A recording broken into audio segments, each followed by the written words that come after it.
আমরা কেউই সভ্য না। যদি সভ্য হতাম তাহলে তো এটা হতো না। নেই লেবু যে এইসবগুলো বসে নিছি ওইটা দিয়ে খাবো, লেবুর দরকার নেই।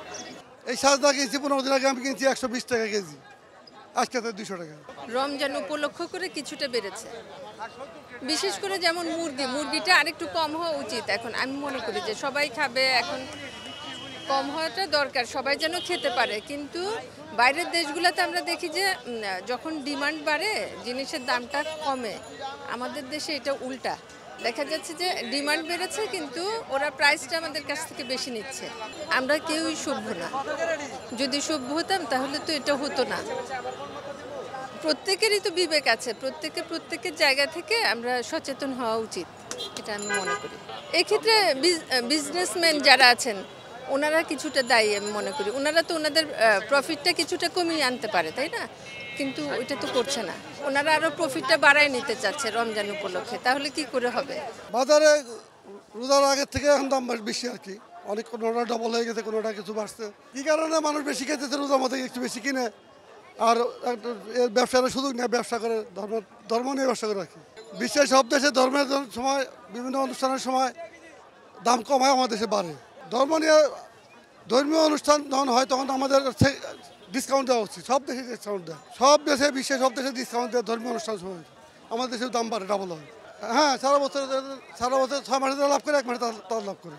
রমজান ব্যবসা করে বেশি কষ্ট তো হয়ই।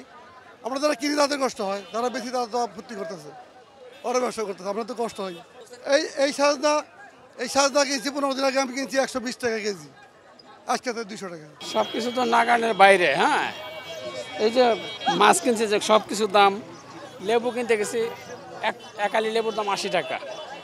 কারণ কী খাইব রোজার রমজানের দিন, এখন কিছু না খাইও তো পারা যায় না, কী করব? এই বাজারে এই অবস্থা, মনে হয় না যে আর কমবো, বাড়বে ছাড়া। রমজান না আসতে বাইরে গেছিল, এখন তো রমজান মাস আরও বেশি দাম। যেই লেবু আমি দাম করছি হয়তো কত 30 টাকা বা 40 টাকা হতে পারে, তার মানে দ্বিগুণ দাম। তো লেবু নেই তো, আমি নেই কী করবো? আমি নেই, আমার পয়সা হয়নি, নেই। যার পয়সা আছে সে তো নিতেছে, ঠিক আছে, সে তো নিচ্ছে। কারণ আমি তো নেই লেবু যে এইসবগুলো বসে নিছি ওইটা দিয়ে খাবো, লেবুর দরকার নেই। না, নেই যে না আমি খাবো না, আমার মতো এরকম কেউ নাও খায় তাই ঠিকই কমবো। দিন পরে যে ধরেন এই লেবু হওয়ার কথা ছিল 10 টাকা আলি, এই লেবু চাই মনে করছে 80 টাকা 60 টাকা আলি। এটা কি কিন্তু এটা সমস্যা না? এটা তো সমস্যা। আমরা যদি এক আলি লেবু যদি 40 টাকা কিনে নিয়ে 80 টাকা কিনে নিয়ে খাই, আমাদের মতন যারা সাধারণ মানুষ তারা কী কাজ করে খাইব বলেন? তারা বলে যে নিলে না নিলে চলে যান, আমাদের মাল আমরা কিনে আনছি, বুঝছেন? মানে এই যে যেরকম তেল নাই, তেলকে যদি আগে মনে করছে খোলা তেলের করে কি খুললা ডেরামে ডাইলা মনে করে তেল বিক্রি করে।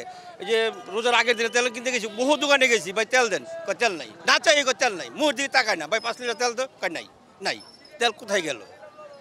এটা তো মনে করে যে মানুষের যে কিনার যে একটা জিনিস তোরা দাম বাড়াইলে মানুষের দিয়ে বাড়া, নাই করে থুয়া দেয়। এই হলো সমস্যা, বাংলাদেশের সমস্যাটা। মনে করে যে রমজান আসলে মানুষ খাবে কম দামে, রমজান আসলে জিনিসের দাম বাড়ে, সব জিনিসের দাম বাড়ে। ধরেন এবার পেঁয়াজের দামটা একটু কম আছে, কাঁচামরিচের দামটা একটু কম আছে। এবার মনে করে লেবু, শসা, বাগুন, এর ভিতরে মনে করছে কোনো কিছু হাতি দেওয়া যায় না। 160 টাকা কেজি কালা বাগুন চায়, শসা কেজি মনে করছে 70 টাকা 80 টাকা কেজি চায়, লেবু মনে করছে 140 টাকা 120 টাকা 80 টাকা আলি। তো এটা সাধারণ মানুষের সমস্যা না? 120 টাকা যারা কাজ, ধরেন 500 টাকা 600 টাকা রোজে যারা কাজ করে তারা কিভাবে বাজার করবে? মাছ কিনতে গেলে তরকারি কিনতে পারে না, তরকারি কিনলে মনে করছে কিলো কিনতে পারে না। রমজান মাসে বহুত কষ্ট করে মনে করছে মানুষের দিনকাল কাটাতে যাচ্ছে আর কি। মানুষের তো কাজ বাড়ায় নেই, যে কাজ আছে এই কাজ তো করতেছে।